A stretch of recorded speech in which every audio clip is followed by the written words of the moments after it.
Welcome to POSTCAST. David Locke along with Ron Boone. Trey Burke hits a corner three over in that corner all the way down there. I think we saw it. I think it happened. Down there somewhere. Trey Burke hits a three that holds off, or hits a two that holds off the Carmelo banked in three, and the Jazz win a close one. And, maybe the bigger one to this run. We'll talk about the shot by Trey and all that, but, it's 81-76. And the Jazz are falling apart. They then score on 7 straight possessions, a direct contrast to what we saw the other night from the Jazz in Atlanta. Yeah, it definitely was, and it was very impressive.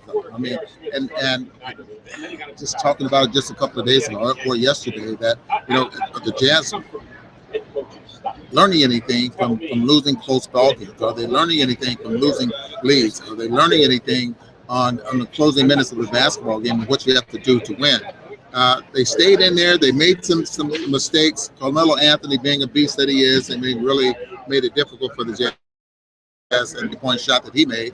And, the Jazz ended up winning this basketball game. But the young guys, they just couldn't continue to, couldn't continue to lose the games the way they've been losing, especially on this road trip. We may have Gordon Hayward join us here in a second. We'll have to then switch in between radio and the postcast to just deal with the roughness of that. But Gordon's the story of the night. He had 33 points, and he just, frankly, he wouldn't get punked. And Carmelo tried to punk him, and he wrote in his blog yesterday, "I just feel stronger now, and they don't need me anymore." And he wouldn't get bullied. Yeah, and I think that helped his game. I think that he accepted a challenge. He accepted the challenge that Carmelo Anthony was giving to him, and for the most part, David, I think he was expecting that before the ball game started, and he came to the game prepared and ready to get it done. So he's expecting it and relishing it. Yes. And that's a huge take notice, NBA. This kid's ready to go. The big thing is it didn't take away from his game. Right. He sometimes when you find yourself trying to slow down a high score, you're fighting a guy down there, and all of a sudden you lose sight of what you're supposed to do for your team on the offensive end of the floor. That didn't happen. He just kept going right back at him. And one particular time, though, Gordon had scored and one end of the floor. Carmelo goes down and he just bullies his way to the basket and scores.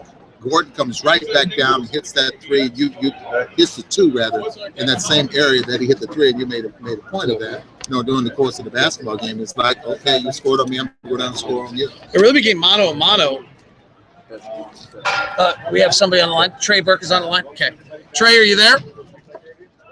I'm good. All right, so let's. Jake Rocco, you got me? Okay, Trey's ready.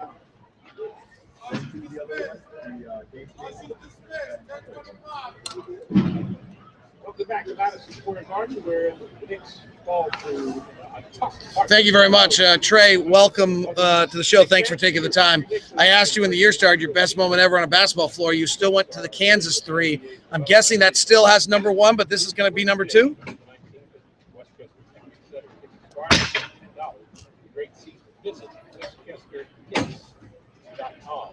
Time now for tonight's Melrose Credit Union game-changing play. Game winner. Okay. Game winner. Let's put the game winner then. All right, so you just said that. Let's take me through it more specifically. There's 2 seconds left. What do you know you can do in 2 seconds?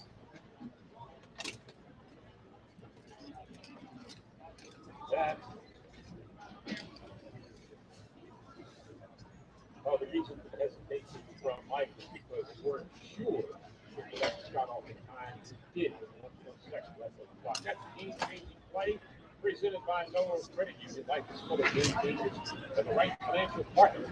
It sounds like you thought about this before the play was even in bounds.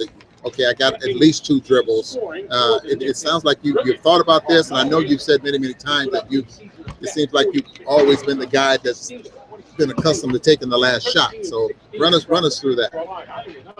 Carmelo, who lived and died at the three-point line many nights last year, only attempted and made the only 3, and it was off the window to tie the game before the eventual winner. Elsewhere, the only other player in double previous prediction is Pablo Cristiano, who had 13 points. Other players scoring tonight, and most of it off the bench. Quincy Aces played well in other parts of the game. He had 6. Travis Ware also with 6. 9 for J.R. Smith was at the foul trouble. Was the play drawn up for you? I mean, who was the play drawn up for? Of the starters, Samuel Gallenbeck had 4. Jason Smith, a lot of missed open shots from Smith. He was 2 of 8 in shooting. He had 4 points in the game. Shane Martin was 3 of 10 from the field. He had 7 points. And if you did not hear, Elon Shumpert had a hip injury in the first minute of the game with 11:05 to go in the first quarter. So Trey, whenever I've hit a buzzer beater, it's been in the backyard by myself when nobody's around. So what's it like to hit a buzzer beater and have everyone jump on top of you? Gordon Hayward was sensational tonight for the Utah Jazz. He had 33 points on 11 of 18. He was 9 of 10 from the foul line. Derek Favors also played well for the Jazz. He had 21 and a dozen rebounds on 8 of 15 shooting for Favors. Trey Burke, who hit the winner, 13 points on 5 of 9 shooting. Edith Cantor, he had 6. Alex Burks, he had 9. Well, it's a good way to break out of something, isn't it? Foul trouble and eventually fouled out of the game. He had 4.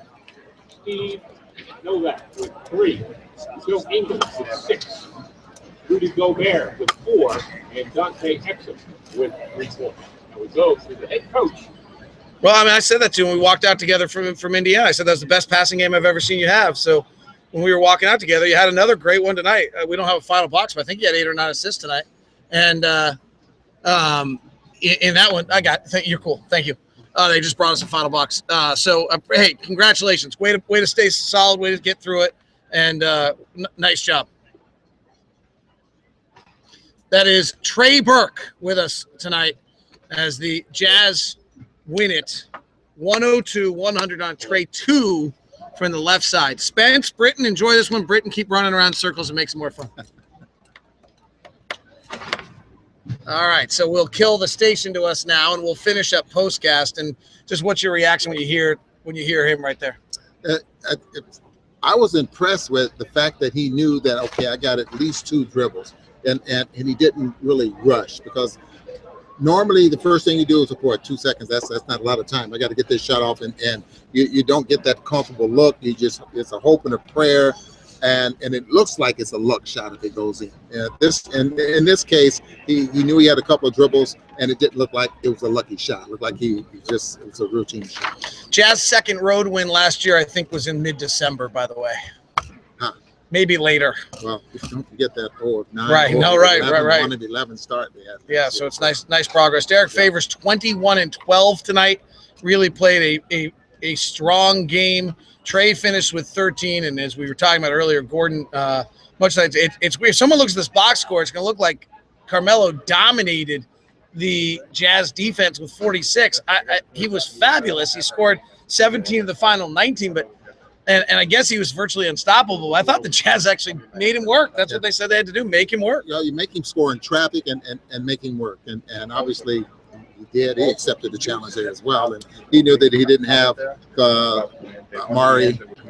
He knew that Shumpert was not there as well. And he knew that he probably had to play and shoot a little bit more than he would normally do. Underman Knicks. I want to just make a tip of the hat. Derek Favors goes to the free throw line with 24 seconds left. Prior to that moment in his career, he was 2 of 6 in the final 24 seconds of a close game to the free throw line. This is where we're talking about development. We're talking about growth. These are all brand new experiences. That is a big-time experience, and it's a big-time experience for this. They may have lost that game in Atlanta, but they have 2 buzzer beaters under their belt 10 games into the season. Yeah, awesome. And you know, Derek, those shots that he took was nice and soft and very much on line. I mean, there was no question that we're going to go in the way he released it. In fact, the Jazz, I'm checking Tad Martin, our statistician's sheet. The Jazz down the stretch. Hayward makes both. Favors makes both. Gordon makes both here. Favors makes both here. Hayward made both. Jazz, I believe, hit 2, 4, 6, 8. Their final 10 free throws of the night tonight to win it. Nice job by Tad Martin. We gave him a close game. He had to work. He can handle this. Should I pay him? No. Didn't you buy dinner last night? No, I didn't actually. And he bought Shake Shack. Then you better pay him. All right. You have anybody you want to say hi to in Utah? Just all my ski friends. There it is. Former Utah resident, Tad Martin, star of the show. Have a good night. Trey Burke wins it. See ya.